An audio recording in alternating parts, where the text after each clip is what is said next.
Bonjour à tous, aujourd'hui on se retrouve pour parler du passeport prévention et du passeport compétences. Je suis Caroline Limosa, je suis responsable de la formation à l'association et je suis avec. Laurent Launay, référent santé sécurité au travail, aussi à l'association.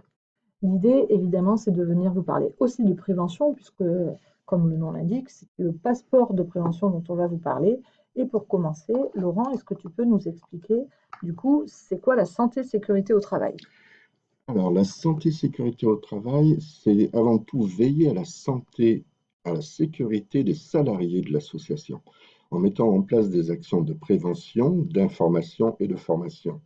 Il doit également évaluer, du moins, on doit effectivement évaluer les risques, tout ce qui est risque professionnel sur chaque poste de travail.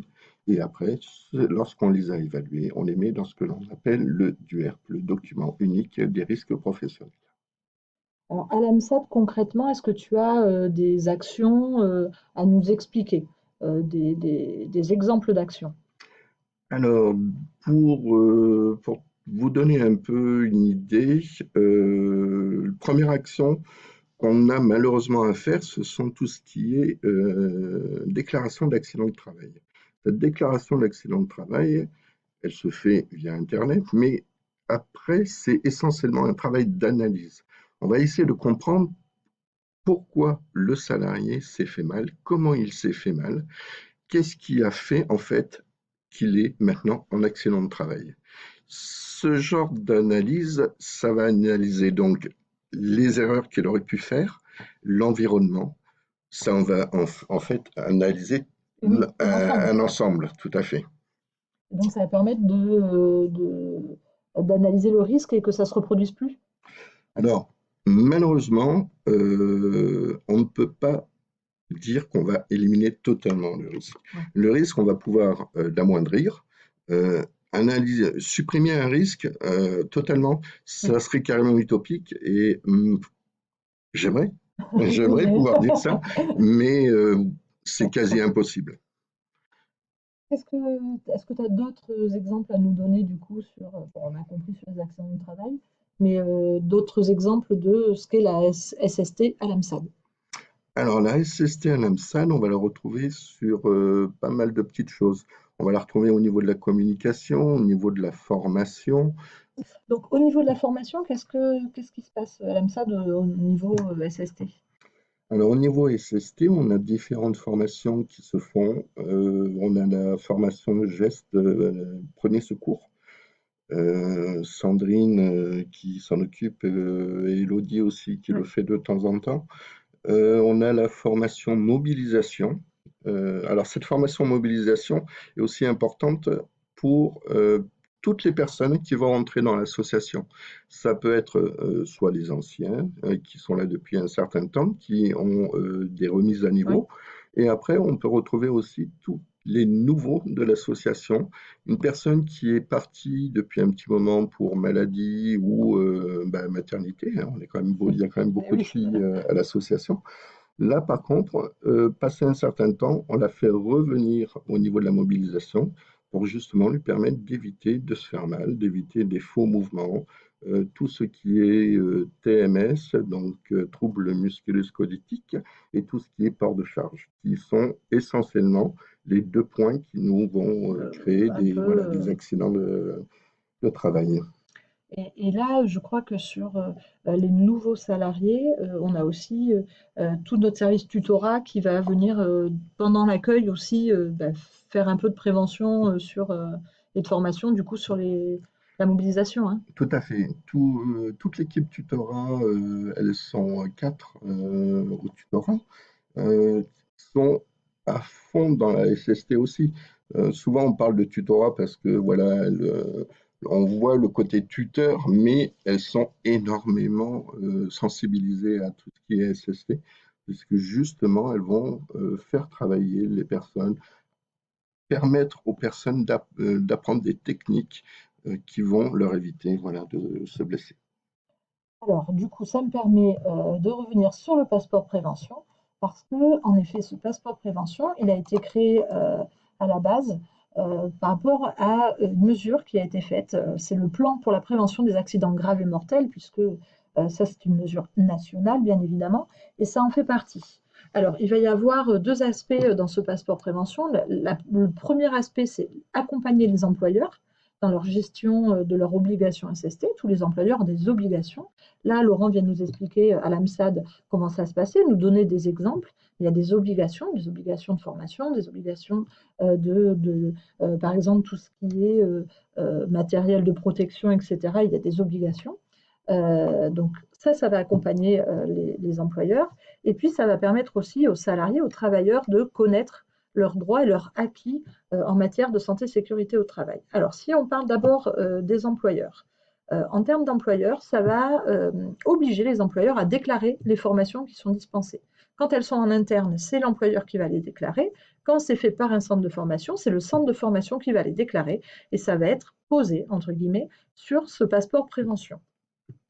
Ça va permettre aussi aux employeurs d'accéder aux formations effectuées précédemment.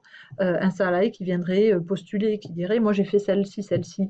Si le travailleur est OK, alors l'employeur peut aller vérifier que ce soit réellement fait.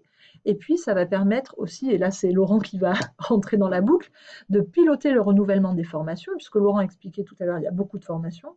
Et j'imagine que piloter ça, c'est quand même un gros travail. Se dire le recyclage, etc. Il y a effectivement un énorme travail administratif là, à gérer. Heureusement, je ne suis pas tout seul pour le faire, hein. Nous sommes quand même 5 à pouvoir à faire ça. Mais par rapport à ce que tu disais tout à l'heure, moi, il y a un point quand même qui me semble vraiment très important. Certes, on parle d'obligation de la part de l'employeur. Je pense qu'il y a aussi une obligation de la part des salariés à se sensibiliser volontairement à la SST. On ne peut pas obliger quelqu'un à se former. Si on se forme en se sentant obligé, on va faire du grand n'importe quoi ou on ne va pas être intéressé. Or, si on arrive à se sensibiliser et à voir l'intérêt de se protéger lorsqu'on travaille, bah déjà, je peux vous assurer qu'on aura quand même beaucoup moins d'accidents de travail. C'est sûr. On aura tout réussi. Justement, hop, du coup, ça me permet d'aller sur les travailleurs. En effet, il y a des droits, il y a des devoirs. J'entends un peu Tout à sur ce fait. que tu dis. Et vous allez pouvoir, grâce à ce passeport prévention, connaître vos droits et puis aussi avoir vos acquis. Alors, comment? Ben, en fait, il va y avoir un lieu sécurisé. Le passeport prévention sera un passeport individuel. Vous allez voir, c'est relié au compte personnel de formation. Il va être individuel. Et dans ce passeport-là, sur toute votre vie de travail à partir de 2025, puisque ça se mettra en place en 2025, vous aurez toutes les données liées à la formation qui seront positionnées. Donc sur vos acquis, vous aurez l'endroit où c'est posé. Vous pourrez le partager à un recruteur ou à un employeur. Et puis comme Laurent le dit, ça vous permettra aussi d'être acteur de votre prévention, de vous dire c'est bientôt mon recyclage, ou voilà, d'avoir dans tout votre parcours, que ce soit à l'AMSAD ou ailleurs au final, puisque c'est un passeport qui vous suit à vie. Donc ça va être vraiment l'endroit où vous allez être acteur en tout cas, vous allez avoir toutes les données pour être acteur de cette enfin, cette santé et sécurité au travail. On est d'accord. Tout le monde doit être acteur de ça. C'est indispensable, autrement personne n'y arrivera et on aura voilà, toujours des soucis, des accidents qui vont se déclarer. Il n'y a pas que Laurent qui va tout faire. Alors, comment on accède à ce passeport prévention? Il faut aller sur votre compte formation, donc vous tapez mon compte formation.gouv.fr comme je vous l'ai noté, et vous pouvez accéder à votre passeport. Regardez, en fait, quand vous avez votre page et que vous avez accédé, vous avez un nouvel onglet qui s'appelle passeport, et vous allez avoir le passeport compétences et le passeport prévention. On va aller regarder ce qui se passe dans ces deux passeports, en fait. Donc, dans ces deux passeports, hop, j'allume. Vous allez pouvoir cliquer par exemple sur le premier, le passeport compétences. Donc vous avez des informations qui vous expliquent et vous allez faire commencer. C'est pour commencer l'ouverture de votre passeport. Vous allez avoir 4 onglets. Le premier onglet, c'est votre parcours, c'est ce que vous avez fait, c'est vos emplois. Le deuxième, c'est mes compétences, c'est vos formations. Le CV et mon avenir. Si on regarde le CV, pour l'instant, il n'y a que ça qui est ouvert.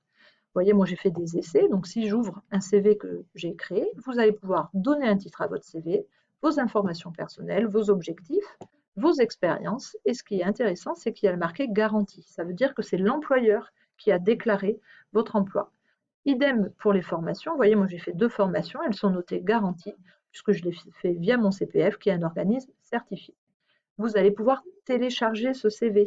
Alors, ne faites pas des CV, ne partez pas, hein, mais c'est pour que vous ayez l'information. Vous allez avoir toutes vos employeurs et puis toutes vos formations. Une fois encore ici, il y a marqué garantie, parce que ça a été transmis par un organisme certifié.